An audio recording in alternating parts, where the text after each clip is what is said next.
జే news కి స్వాగతం. బులెటిన్ల ముందుగా హెడ్లైన్స్ చూద్దాం. అహంకారపూరిత రాజును మోకాళ్లపై నిలబెట్టిన యోధుడు రాహుల్ గాంధీ. చంద్రబాబుకు రేవంత్ రెడ్డి ఫోన్. మా నుంచి నటి హేమ సస్పెండ్. తీన్మార్ మల్లన్నకు భారీ మెజార్టీ. భాగ్యనగర వాసులకు అలర్ట్.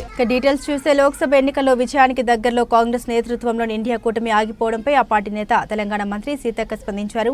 మీడియా కళ్లకు గంతలు కట్టుకుందని, దేశంలో వాస్తవంగా జరుగుతున్నదేంటో నిజంగా చూపించి ఉంటే ఇండియా కూటమి ఈ ఎన్నికల్లో క్లీన్ స్వీప్ చేసి ఉండేదని అన్నారు. ఏది ఏమైనా రాహుల్ గాంధీ ఓ యోధుడని కొనియాడారు. అహంకారంతో వ్యవహరించే షెహన్ షాను మోకాళ్లపై కూర్చోబెట్టారని మోదీని ఉద్దేశించి ఎక్స్లో పేర్కొన్నారు. తామంతా రాహుల్ వెంటే ఉన్నామని తెలిపారు. దేశం కోసం పోరాటం కొనసాగిద్దామని సీతక్క పేర్కొన్నారు. డీటెయిల్స్ చూస్తే లోక్సభ ఎన్నికల్లో విజయానికి దగ్గరలో కాంగ్రెస్ నేతృత్వంలోని ఇండియా కూటమి ఆగిపోవడంపై ఆ పార్టీ నేత తెలంగాణ మంత్రి సీతక్క స్పందించారు. మీడియా కళ్లకు గంతలు కట్టుకుందని, దేశంలో వాస్తవంగా జరుగుతున్నదేంటో నిజంగా చూపించి ఉంటే ఇండియా కూటమి ఈ ఎన్నికల్లో క్లీన్ స్వీప్ చేసి ఉండేదని అన్నారు. ఏది ఏమైనా రాహుల్ గాంధీ ఓ యోధుడని కొనియాడారు. అహంకారంతో వ్యవహరించే షెహన్ షాను మోకాళ్లపై కూర్చోబెట్టారని మోదీని ఉద్దేశించి ఎక్స్లో పేర్కొన్నారు. తామంతా రాహుల్ వెంటే ఉన్నామని తెలిపారు. దేశం కోసం పోరాటం కొనసాగిద్దామని సీతక్క పేర్కొన్నారు.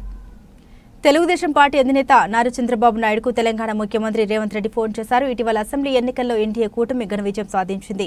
ఈ నేపథ్యంలో చంద్రబాబుకు ఫోన్ చేసి అభినందన తెలిపారు.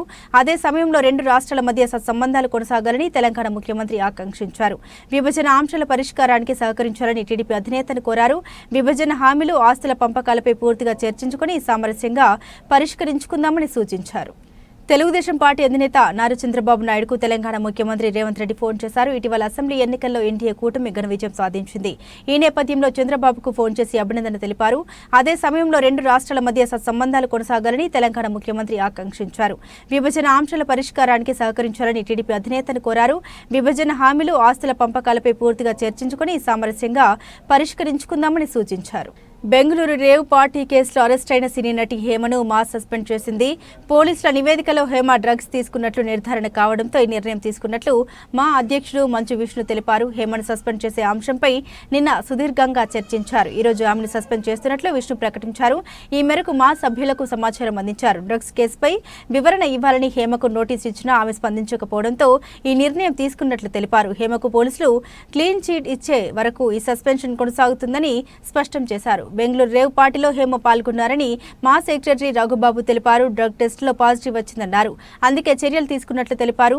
మా అసోసియేషన్ నుండి హేమ ప్రాథమిక సభ్యత్వాన్ని రద్దు చేసినట్లు తెలిపారు. విచారణ పూర్తయ్యే వరకు సస్పెన్షన్ అమల్లో ఉంటుందన్నారు. ఎగ్జిక్యూటివ్ కమిటీ నుండి తదుపరి నోటీసు వచ్చే వరకు సభ్యత్వాన్ని రద్దు చేస్తున్నట్లు ప్రకటించారు. బెంగళూరు రేవ్ పార్టీ కేసులో అరెస్ట్ అయిన సినీ నటి హేమను మాస్ సస్పెండ్ చేసింది. పోలీసుల నివేదికలో హేమ డ్రగ్స్ తీసుకున్నట్లు నిర్ధారణ కావడంతో ఈ నిర్ణయం తీసుకున్నట్లు మా అధ్యక్షుడు మంచు విష్ణు తెలిపారు. హేమను సస్పెండ్ చేసే అంశంపై నిన్న సుదీర్ఘంగా చర్చించారు. ఈ రోజు ఆమెను సస్పెండ్ చేస్తున్నట్లు విష్ణు ప్రకటించారు. ఈ మేరకు మా సభ్యులకు సమాచారం అందించారు. డ్రగ్స్ కేసుపై వివరణ ఇవ్వాలని హేమకు నోటీసు ఇచ్చినా ఆమె స్పందించకపోవడంతో ఈ నిర్ణయం తీసుకున్నట్లు తెలిపారు. హేమకు పోలీసులు క్లీన్ చీట్ ఇచ్చే వరకు ఈ సస్పెన్షన్ కొనసాగుతుందని స్పష్టం చేశారు. బెంగళూరు రేవ్ పార్టీలో హేమ పాల్గొన్నారని మా సెక్రటరీ రఘుబాబు తెలిపారు. డ్రగ్ టెస్టులో పాజిటివ్ వచ్చిందన్నారు. అందుకే చర్యలు తీసుకున్నట్లు తెలిపారు. మా అసోసియేషన్ నుండి హేమ ప్రాథమిక సభ్యత్వాన్ని రద్దు చేసినట్లు తెలిపారు. విచారణ పూర్తయ్యే వరకు సస్పెన్షన్ అమల్లో ఉంటుందన్నారు. ఎగ్జిక్యూటివ్ కమిటీ నుండి తదుపరి నోటీసు వచ్చే వరకు సభ్యత్వాన్ని రద్దు చేస్తున్నట్లు ప్రకటించారు.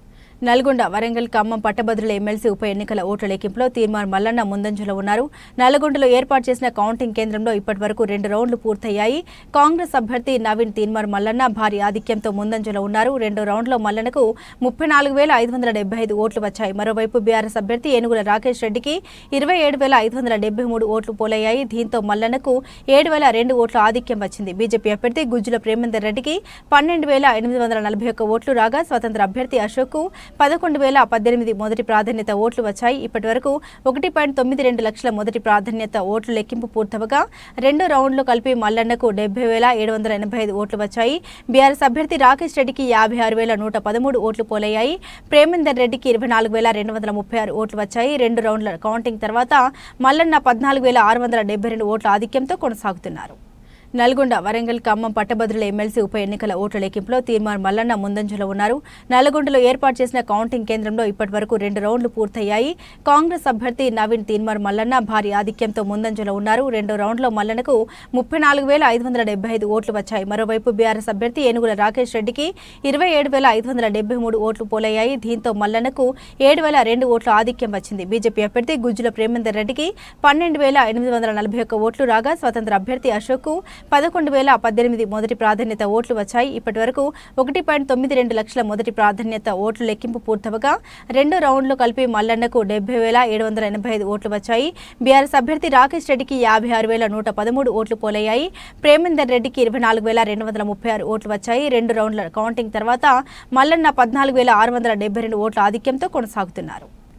గ్రేటర్ హైదరాబాద్లో భారీ వర్షం పడుతోంది. ఉరుములు, మెరుపులతో కూడిన వర్షం కురుస్తూ ఉండడంతో ప్రజలు తీవ్ర ఇబ్బందులు పడుతున్నారు. Film Nagar, Jubilee Hills, Banjara Hills, Shaikpet, Golconda, Tolichowki, Mehdipatnam, Khairatabad, Panjagutta, లకడీకపుల్, Musheerabad, Chikkadpally, Ramnagar, Ashok Nagar, Basheerbagh, Abids, Koti, Sultan Bazar, Begum Bazar, Afzalgunj, Nampally, Mangalhat, Kavadiguda, Ashok Nagar, Domalguda, Indira park, lower tank bund, Musheerabad, చికడపల్లిలో భారీ వర్షం పడుతోంది. అశోక్ నగర్ చౌరస్తా, స్టీల్ బ్రిడ్జ్, పిల్లర్ నెంబర్ 17 వద్ద 2 విద్యుత్ స్తంభాలు, ఓ భారీ వృక్షం నేల కొరిగింది.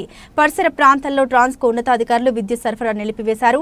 సంఘటన స్థలానికి చేరుకుని విద్యుత్ స్తంభాలు, చెట్లను తొలగించి జీహెచ్ఎంసీ, డీఆర్ఎఫ్ సిబ్బంది సహాయ కార్యక్రమాల్లో పాల్గొన్నారు. గ్రేటర్ హైదరాబాద్లో భారీ వర్షం పడుతోంది. ఉరుములు, మెరుపులతో కూడిన వర్షం కురుస్తూ ఉండడంతో ప్రజలు తీవ్ర ఇబ్బందులు పడుతున్నారు. Film Nagar, Jubilee Hills, Banjara Hills, Shaikpet, Golconda, Tolichowki, Mehdipatnam, Khairatabad, Panjagutta, లకడీకపుల్, Musheerabad, Chikkadpally, Ramnagar, Ashok Nagar, Basheerbagh, Abids, Koti, Sultan Bazar, Begum Bazar, Afzalgunj, Nampally, Mangalhat, Kavadiguda, Ashok Nagar, Domalguda, Indira park, lower tank bund, Musheerabad, చికడపల్లిలో భారీ వర్షం పడుతోంది. అశోక్ నగర్ చౌరస్తా, స్టీల్ బ్రిడ్జ్, పిల్లర్ నెంబర్ 17 వద్ద 2 విద్యుత్ స్తంభాలు, ఓ భారీ వృక్షం నేల కొరిగింది. పరిసర ప్రాంతాల్లో ట్రాన్స్కో ఉన్నతాధికారులు విద్యుత్ సరఫరా నిలిపివేశారు. సంఘటన స్థలానికి చేరుకుని విద్యుత్ స్తంభాలు, చెట్లను తొలగించి జీహెచ్ఎంసీ, డీఆర్ఎఫ్ సిబ్బంది సహాయ కార్యక్రమాల్లో పాల్గొన్నారు. రాష్ట్ర ప్రభుత్వం మరో కీలక నిర్ణయం తీసుకుంది. ఇకపై ప్రతి ఏడాది డిసెంబర్ 9న సచివాలయం సహా రాష్ట్రంలోని అన్ని ప్రభుత్వ కార్యాలయాల్లో తెలంగాణ తల్లి ఉత్సవం నిర్వహిస్తామని ముఖ్యమంత్రి రేవంత్ రెడ్డి బుధవారం ప్రకటించారు. ఇందులో భాగంగా వచ్చే డిసెంబర్ 9న సచివాలయంలో నిర్వహించే కార్యక్రమానికి కాంగ్రెస్ అగ్రనేత సోనియా గాంధీని ఆహ్వానిస్తామని ముఖ్యమంత్రి తెలిపారు. ఉత్సవాల్లో భాగంగా సచివాలయంలో ఆ రోజు సోనియా గాంధీ చేతుల మీదుగా తెలంగాణ తల్లి విగ్రహాన్ని ఆవిష్కరిస్తామని ఆయన వివరించారు. అయితే తెలంగాణ తల్లి విగ్రహం రాష్ట్ర చిహ్నంలో మార్పులు చేయాలని ప్రభుత్వం ఇప్పటికే నిర్ణయించిన సంగతి తెలిసిందే. రాష్ట్ర చిహ్నంపై ప్రభుత్వం ఇటీవల అఖిలపక్ష సమావేశాన్ని కూడా నిర్వహించింది. రాష్ట్ర ప్రభుత్వం మరో కీలక నిర్ణయం తీసుకుంది. ఇకపై ప్రతి ఏడాది డిసెంబర్ 9న సచివాలయం సహా రాష్ట్రంలోని అన్ని ప్రభుత్వ కార్యాలయాల్లో తెలంగాణ తల్లి ఉత్సవం నిర్వహిస్తామని ముఖ్యమంత్రి రేవంత్ రెడ్డి బుధవారం ప్రకటించారు. ఇందులో భాగంగా వచ్చే డిసెంబర్ 9న సచివాలయంలో నిర్వహించే కార్యక్రమానికి కాంగ్రెస్ అగ్రనేత సోనియా గాంధీని ఆహ్వానిస్తామని ముఖ్యమంత్రి తెలిపారు. ఉత్సవాల్లో భాగంగా సచివాలయంలో ఆ రోజు సోనియా గాంధీ చేతుల మీదుగా తెలంగాణ తల్లి విగ్రహాన్ని ఆవిష్కరిస్తామని ఆయన వివరించారు. అయితే తెలంగాణ తల్లి విగ్రహం రాష్ట్ర చిహ్నంలో మార్పులు చేయాలని ప్రభుత్వం ఇప్పటికే నిర్ణయించిన సంగతి తెలిసిందే. రాష్ట్ర చిహ్నంపై ప్రభుత్వం ఇటీవల అఖిలపక్ష సమావేశాన్ని కూడా నిర్వహించింది. బులెటిన్ ముగించే ముందు హెడ్లైన్స్ మరోసారి.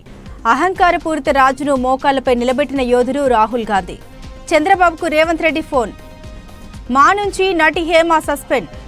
తీన్మార్ మల్లన్నకు భారీ మెజార్టీ. భాగ్యనగర వాసులకు అలర్ట్. ఇవి బులెటిన్ అప్డేట్స్. మరిన్ని అప్డేట్స్ కోసం చూస్తూనే ఉండండి జే న్యూస్.